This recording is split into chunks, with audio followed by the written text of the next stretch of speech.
Hello everyone, welcome to सोच IAS again. आज हम एक और क्वेश्चन के साथ शुरू करेंगे। किस तरीके से क्वेश्चन में हमें पूछा गया, किस तरीके से हमें आंसर्स लिखने चाहिए थे यहाँ पे, जहाँ पे मैक्सिमम आउटपुट निकल पाए अपना, राइट। चलिए, तो यहाँ पे अगर आपको स्पीड स्लो लगे या फिर आप जल्द से जल्द क्वेश्चन के रिविजन को ख़त्म करना चाहते हैं तो आप इसको 1.5 और 2x पे भी देख सकते हैं कहीं ना कहीं। ओके, चलिए यहाँ पे जो क्वेश्चन है अपना 2022 पेपर के अंदर क्वेश्चन नंबर 2023 की सीरीज़ के अंदर क्वेश्चन नंबर 2 को अपन ने पिक किया है। क्वेश्चन नंबर 1 को अपन ने लास्ट टाइम डिस्कस किया था क्लास के अंदर, किस तरीके से वहाँ पे क्वेश्चन पूछा गया था, किस तरीके से हमें आंसर्स लिखने कहीं ना कहीं। यहाँ पे क्वेश्चन नंबर 2 आता है जिसके हमें किस तरीके से पूछा जा रहा है, किस तरीके से आंसर लिखने, उसकी बात करेंगे हम कहीं ना कहीं। शुरू करने से पहले एज यूजुअल एक कोड के साथ शुरू करते हैं कि कोड में आखिर पूछा क्या जा रहा है हमें और किस तरीके से हमें यहाँ पे इसका जवाब देना चाहिए कहीं ना कहीं, या फिर कहाँ पे हम इसका इस्तेमाल कर सकते हैं कहीं ना कहीं। The path is the goal. बहुत सिंपल, बहुत ही ज़्यादा इजी वे में इस कोड को दिया गया है। कोड दिया था महात्मा गांधी के द्वारा। लास्ट टाइम भी हमने महात्मा गांधी जी के कोड को समझा था, इस बार भी हम एक महात्मा गांधी के कोड को ही समझ रहे हैं। कोड हम हमेशा महात्मा गांधी के उठाएं जरूरी नहीं है, there will be many different codes will be picked up, right. चलिए, the path is the goal. किस तरीके से यहाँ पे महात्मा गांधी जी बता रहे हैं कि आप किसी डेस्टिनेशन पे पहुँच रहे हैं, वो जरूरी नहीं है, बट हम जिस डेस्टिनेशन पे पहुँचने के लिए जो पाथ हम चूज़ कर रहे हैं, the path is the goal. किस तरीके से वो पाथ, सही पाथ को जब हम चूज़ कर पा रहे हैं, वो एक्चुअल में हमारा गोल है होना चाहिए कहीं ना कहीं, राइट। फाइनल डेस्टिनी हमारा गोल नहीं होना चाहिए। किस तरीके से हम जब पाथ को चूज़ कर रहे हैं तो वो हमारा एक गोल होना चाहिए। ये कोड दिया था महात्मा गांधी के द्वारा, राइट, महात्मा गांधी जी के द्वारा।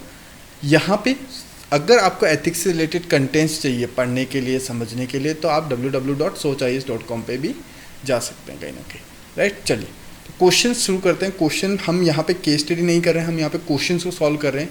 केस स्टडी को अलग तरीके से हम सॉल्व कर चुके हैं कई बार पीछे की तरफ, और भी हम उसके अकॉर्डिंग और इंगेजमेंट लाएंगे कहीं ना कहीं। यहाँ पे क्वेश्चंस को हम सॉल्व करने की कोशिश कर रहे हैं कि हमें क्वेश्चन में पूछा क्या जा रहा है, हम किस तरीके से यहाँ पे आंसर्स लिख सकते हैं कहीं ना कहीं।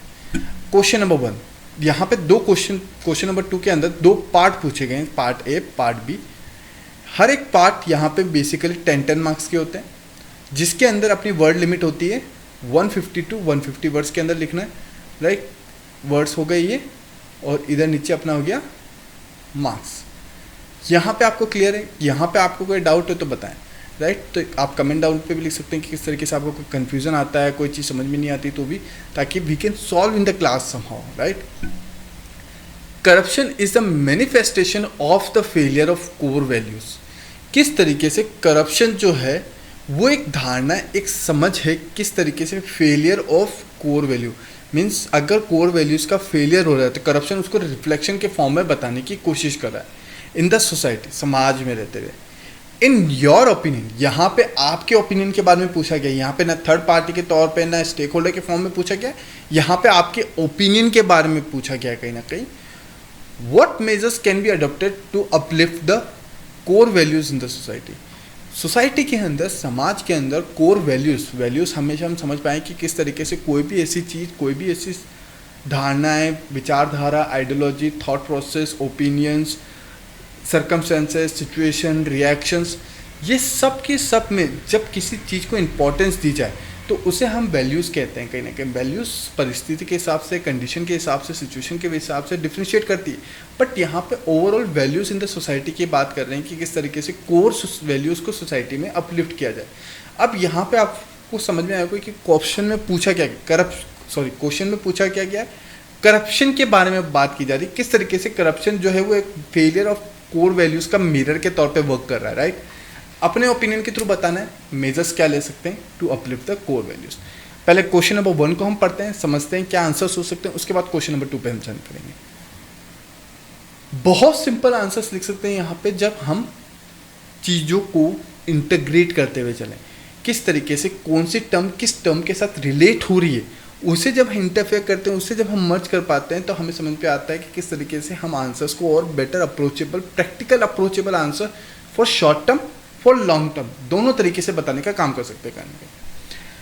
Corruption shows a societies loss of core values. Basic सा इंट्रोडक्शन दे रहे हैं किस तरीके से क्वेश्चन में हमें क्या बोला गया, such as integrity, honesty, accountability, creditability, यहाँ पे हम और भी टर्म्स की बात कर सकते हैं, किस तरीके से आपका बिहेवियर, आपके societal norms, rules, regulations, act, policies, किसी की भी चीज़ की बात कर सकते हैं। When people choose personally gain over ethical principle, it damages good governance, economical development, society service. किस तरीके से जब यहाँ पे हम बात कर रहे हैं इंटीग्रिटी, ऑनेस्टी और अकाउंटेबिलिटी के ऊपर, कोई भी पर्सन अपने खुद के इंडिविजुअल एथिकल प्रिंसिपल्स को प्रायोरिटी पे रखता है समाज में रहते हुए, सोसाइटी में रहते हुए, तो वहाँ पे कहीं ना कहीं वो क्या कर रहा है, गुड गवर्नेंस, इकोनॉमिकल डेवलपमेंट और सोशल जस्टिस को डैमेज करने का काम कर रहा है। हमने सिर्फ और सिर्फ क्वेश्चन का इंट्रोडक्शन देते हुए समझाया है कि इस वजह से इम्पैक्ट क्या पड़ रहा है, कहीं ना कहीं सिर्फ टर्म्स को यूज़ करते हुए। होपफुली आपको क्लियर हुआ होगा किस तरीके से टर्म्स को यूज़ करते हुए हम यहाँ पे अंडरस्टैंडिंग को बता रहे हैं कि क्वेश्चन में हमें पूछा गया क्या था और किस तरीके से ये कॉन्सिक्वेंसेस के फॉर्म में क्या डैमेज कर रहा है आज के समय में, सिर्फ टर्म्स को यूज़ करते हुए नहीं। Measures can be adopted to uplift the core values in the society to fight corruption. सोसाइटी के अंदर कोर वैल्यूज़ को कैसे इंटीग्रेट या उसको बेटर किया जाए to understand, to fight the corruption. Question ये है सिंपल सा, moral and ethical education provide की जाए, किस तरीके से सोसाइटी में, समाज में रहने वाले जो लोग बाग हैं उनके अंदर including values like honesty, integrity, empathy, sympathy, यहाँ पे हम टर्म्स की बात करते हैं, कंपेंशन की बात कर सकते हैं, राइट। इन स्कूल करिकुलम किस तरीके से मॉरल और एथिकल एजुकेशन ज़्यादा से ज़्यादा प्रमोट की जाए ताकि वहाँ पे जो भी इंसान अपकमिंग जनरेशन में आ रहे हैं या ग्रो हो रहे हैं उनमें कहीं ना कहीं ऑनेस्टी, इंटीग्रिटी और एम्पैथी के सिम्टम्स दिखने लग जाए। कहीं ना कहीं मॉरल एजुकेशन और एथिकल एजुकेशन के थ्रू हम ये चीज़ बिल्डअप कर सकते हैं। ये स्टेप हम ले सकते हैं। ट्रांसपेरेंसी एंड अकाउंटेबिलिटी, किस तरीके से सोसाइटी, समाज में हम ट्रांसपेरेंसी को मेंटेन करें। Ensuring transparency and accountability in government action, government जो पॉलिसीज ला रही है, जो एक्ट ला रही है, जो रिएक्ट कर रही है, किसी सिचुएशन में डिसीजंस ले रही है, उसको लेके गवर्नमेंट पब्लिक के साथ ट्रांसपेरेंसी मेंटेन करे। द राइट ऑफ इंफॉर्मेशन सबसे बड़ा एग्जांपल है। अब यहाँ पे हम प्रैक्टिकल जब सॉल्यूशन दे रहे हैं, किस तरीके से मेजर्स बता रहे हैं, तो वो मेजर्स हमेशा प्रैक्टिकल अप्रोच, एग्जांपल्स के साथ रिलेट जब हम करेंगे तो हमारे आंसर्स बहुत अपग्रेडेड दिखते हैं या एनरिच दिखते हैं या इन्हेंस दिख सकते हैं कहीं ना कहीं, right. Adherence to legal principles, किस तरीके से लीगल प्रिंसिपल्स को प्रायोरिटी पे रखा जाए, उनके अंदर कहीं ना कहीं strengthening the enforcement of anti corruption law with zero tolerance, कोई समझौता ना करते हुए जीरो टॉलरेंस या एंटी करप्शन को ध्यान में रखा जाए कहीं ना कहीं। Example, Singapore anti corruption agency, the corrupt practices investigation bureau known for its zero tolerance, बिल्कुल भी नहीं सुनती है, हमेशा जब भी कहीं पे करप्शन दिखता है तो उसके अगेंस्ट बहुत हायर लेवल पे रिएक्शंस देती है कहीं ना कहीं, और टॉलरेंस का यहाँ पे समझौता या सेटलमेंट करने की बात ही नहीं करती कहीं ना कहीं। सिविक इंगेजमेंट, किस तरीके से encouraging citizen participation in decision making process, यहाँ पे हमने ट्रांसपेरेंसी और अकाउंटेबिलिटी की बात करी थी, यहाँ पे सिविक इंगेजमेंट की बात करें, किस तरीके से आम जनता को भी किसी भी पब्लिक के डिसीजंस के अंदर इंगेज किया ज़्यादा से ज़्यादा, राइट। पार्टिसिपेटरी बजटिंग इन पोरो एल्जीरी ब्राज़ील सबसे बड़ा एग्जांपल है, किस तरीके से बजट डिसाइड करने के लिए भी जनरल पब्लिक को वहाँ पे इंटीग्रेट किया गया था। Media freedom and investigative journalism, किस तरीके से जर्नलिज्म और इन सबको फ्रीडम दिया जाए। आज के समय में जर्नलिज्म, मीडिया को fourth pillar of the constitution बोलते हैं, क्योंकि उनके पास वाइब्रेटिव्स होते हैं, किस तरीके से वो किसी भी न्यूज़ को किसी भी तरीके से खोद के पब्लिक के सामने ला सकते हैं बिना डरे, उनके पास इतने राइट्स होते हैं कहीं ना कहीं। A free and vigilant media that expose corruption and holds the power of accountable, किस तरीके से मीडिया फ्रीडम दी जाए, इन्वेस्टिगेशन जर्नलिज्म को दिया जाए ताकि वहाँ पे ज़्यादा से ज़्यादा वो एक्सपोज कर पाए करप्शन को। ज़्यादा एक्सपोजर होगा करप्शन का तो वहाँ पे डर और समाज के अंदर इस चीज़ को लेके चीज़ें कम बढ़ेगी कहीं ना कहीं। Example, the Panama paper leaks सबसे बड़ा एग्जाम्पल है, राइट। विसल ब्लोअर प्रोटेक्शन, अब ये होता क्या है, protecting whistle blower who report corruption. Basically आज के समय में कोई भी अगर कंप्लेन कर रहा है किसी चीज़ को लेकर, सबसे बड़ी प्रायोरिटी उसके दिमाग में क्या आती है कि किस तरीके से जो कंप्लेन कर रहा है वो अपने आप को सिक्योर कर पाए कहीं ना कहीं, राइट। क्योंकि ऑब्वियस ये बात है, किसी के अगेंस्ट वो करप्शन कर रहा है या बता रहा है, राइट, तो वहाँ पे वो सामने वाला बंदा मच मोर पावरफुल है as compared to this normal paper जो शायद कंप्लेन कर रहा है, तो वहाँ पे उसकी सिक्योरिटी का ध्यान रखना। The whistle protection act 2014 of India सबसे बड़ा example. It is a collective responsibility that involves individual. हमने कुछ मेजर्स दिए, अब उसके बाद हम क्या दे रहे हैं, 2 से 3 लाइन के अंदर हम कंक्लूजन देने की कोशिश करें कि किस तरीके से कंक्लूजन के साथ इसको एंड अप किया जाए. It is a collective responsibility that involves individual, institutions and civic society working together to build a more just and ethical society. किस तरीके से institution civic society working together to build more. यहाँ पे सिर्फ एक measures civil servant ले, public policy holders ले, court ले, जुडिशरी ले या फिर कोई ना कोई इंडिविजुअल ले, उससे नहीं होगा. यहाँ पे क्वालिटिवली रिस्पॉन्सिबिलिटी सबको उठानी पड़ती थोड़ी कहने का, भले वो इंडिविजुअल्स हो, इंस्टीट्यूशन हो, सिविल सोसाइटी हो, कोई भी हो यहाँ पे, right. It is also supported by international agreement like United Nation Convention Against Corruption. अब यहाँ पे यूनाइटेड नेशन को इन्वॉल्व किया जाए या किस तरीके से आउटर सोसाइटी को इन्वॉल्व किया जाए ताकि जजमेंटल करते समय भी हम न्यूट्रल डिसीजन दे पाए किसी भी चीज़ को लेते हुए, राइट. तो हम बेसिक से आंसर्स को इस तरीके से भी लिख सकते थे जहाँ पे हमारे आंसर्स में मेजर्स आ गए, इंट्रोडक्शन आ गया, कंक्लूजन आ गया, मेजर्स के साथ कुछ एग्जाम्पल्स भी दे दिए किस तरीके से वो मेजर्स इम्पैक्टफुल रहते हैं सोसाइटी में और किस तरीके से सोसाइटी में इम्पैक्टफुल डिसीजन या फिर इम्पैक्टफुल रिजल्ट लाने की भी कोशिश कर सकते हैं कहीं ना कहीं, राइट. चलिए, होपफुली आपको क्लियर हुआ होगा किस तरीके से यहाँ पे क्वेश्चन नंबर 1 में हमें पूछा गया था. क्वेश्चन नंबर 2 की तरफ हम बढ़ते हैं. In the context of work environment, सिर्फ वर्क एनवायरनमेंट के बारे में बात करेगी किस तरीके से differentiate between coercion and undue influence with suitable example.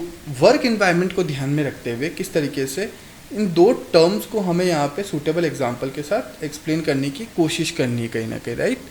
चलिए, क्या हो सकता है. In the work environment coercion refers to the use. अब हम यहाँ पे जो टर्म्स से 2 उनको पहले डिफ्रेंशिएट करेंगे ताकि हमें पता चले या फिर एग्जामिनर को पता चले कि हमें पता चल चुका है कि हाँ ये क्वेश्चन में 2 टर्म के मीनिंग ये हैं और इनमें क्लियरली डिफ्रेंशिएशन पूछा गया है कहीं ना कहीं, राइट.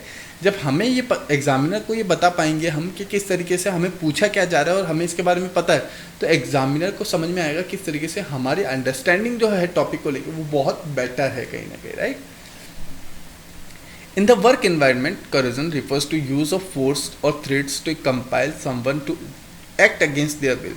किस तरीके से अगर वर्क एनवायरनमेंट में देखा जाए, यूज ऑफ फोर्स और threat to compel someone to act against their will. Will के अगेंस्ट जो काम किया जा रहा है उसके अगेंस्ट जो थ्रेट दिया जा रहा है. While under influence undue influence involves exploiting one authority and power to manipulate other decision. किस तरीके से एक डिसीजन को चेंज करने के लिए दूसरे डिसीजन को पावर को दूसरे जने की पावर को इस्तेमाल किया जा रहा है, तो उसे हम अनड्यू इन्फ्लुएंस कर सकते हैं. ये 2 टर्म्स को अंडरस्टैंडिंग क्लियर किस तरीके से दोनों में डिफ्रेंशिएशन दिया गया.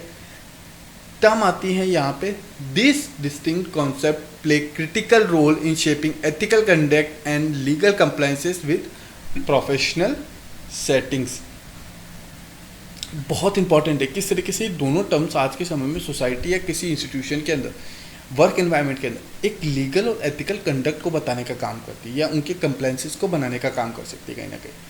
अब हमने लिखा क्या है, कौन कौन से एक्सपेक्ट्स पे देखा जा सके कि कोरिजन और अंडर इन्फ्लुएंस किस तरीके से रिएक्ट कर पाते हैं. नेचर ऑफ इन्फ्लुएंस, आखिर जो इन्फ्लुएंस करने वाला है या कोई इन्फ्लुएंस जो सिचुएशन है वो कोई इन्फ्लुएंस कर पा रही है वो किस तरीके की नेचर को रखती है कहीं ना कहीं कोरिजन में. Explicit often involves threats threatening termination. Coercion में टर्मिनेशन की बात की जा सकती है इन्फ्लुएंसिंग के. Subtle manipulate exploiting trust. Basically यहाँ पे क्या हुआ, ट्रस्ट की बात की कि manipulating an employee loyalty. Legal status के फॉर्म में उसको एस्पेक्ट में दिया जा सकता है, typically illegal due to explicit threats of force. May not always be illegal but can be challenge. दोनों तरह की सिचुएशंस बन रही हैं यहाँ पे. साइकोलॉजिकल इम्पैक्ट बताया जा सकता है कि साइकोलॉजिकली किस तरीके से इम्पैक्ट आ सकता है. इमीडिएट फियर्स, स्ट्रेस और इमोशन डिस्ट्रेस देखा जा सकता है, कॉजिंग एंजाइटी या डिप्रेशन आना and all. Under influence, undue influence क्या हो सकता है, long term psychological impact, illusion और confidence, undermining and employee self esteem को ख़त्म करने का काम कर सकता है कहीं ना कहीं. रिपोर्टिंग बिहेवियर, किस तरीके से उसके बिहेवियर में बदलाव आएगा. More likely to be reported promptly by victims. Example employees reporting threats to HR को लेते हुए किस तरीके से थ्रेट्स जनरेट हो रहे हैं, उनके बिहेवियर में रिएक्शन दिखेगा. May go on unnoticed or unreported for a longer period. Obvious सी बात है, लॉन्गर पीरियड के लिए अनरिपोर्टेड और अनमार्क तरीके से आगे बढ़ा जा सकता है कहीं ना कहीं. वर्क प्लेस इम्प्लीमेंटेशन, किस तरीके से यहाँ पे हम देखें तो वहाँ पे वर्क प्लेस के अंदर जो चीज़ें हो रही है, सिचुएशंस हो रही है या काम हो रहे हैं, उनमें डिफ्रेंसिएशन आएगा. Clear violation of legal and ethical standards, violating labour law, वो चीज़ हो सकती है। Can lead to unethical practices and potential legal issues. Favouritism in promotion, किस तरीके से प्रमोशन के अंदर किसी फेवरेट पर्सन को ज़्यादा प्रमोट करना और दूसरे को नहीं करना, ये तरीके की डिफ्रेंसिएशन हम देख सकते हैं कि किस तरीके से डेवलप हो सकते हैं और किन किन एस्पेक्ट के बेसिस पे भी डिफ्रेंसिएशन डन है। There are many aspects which we can use, situation base पे हो सकता है, मनी मैटर के अंदर यहाँ पे इन्वॉल्वमेंट दिया जा सकता है, किस तरीके से ऑर्गेनाइजेशन की पॉलिसीज़ के ऊपर डिपेंडेंसी रख सकता है, या फिर टाइप ऑफ वर्क और कैरेक्टर ऑफ वर्क के ऊपर डिपेंडेंसी रख सकता है। तो यहाँ पे एस्पेक्ट्स और भी सारे हो सकते थे कहीं ना कहीं, राइट, जिनको हम लिख सकते थे। चलिए, होपफुली आपको क्लियर होगा किस तरीके से हमें यहाँ पे क्वेश्चन पूछे जाते हैं और किस तरीके से हमें यहाँ पे आंसर लिखने चाहिए ताकि हमारे आंसर्स बहुत बेटर हो पाए कहीं ना कहीं, राइट। चलिए, तो मिलते हैं अपन नेक्स्ट क्वेश्चन के अंदर उसी के साथ। Till that time, thank you everyone, take care, bye bye.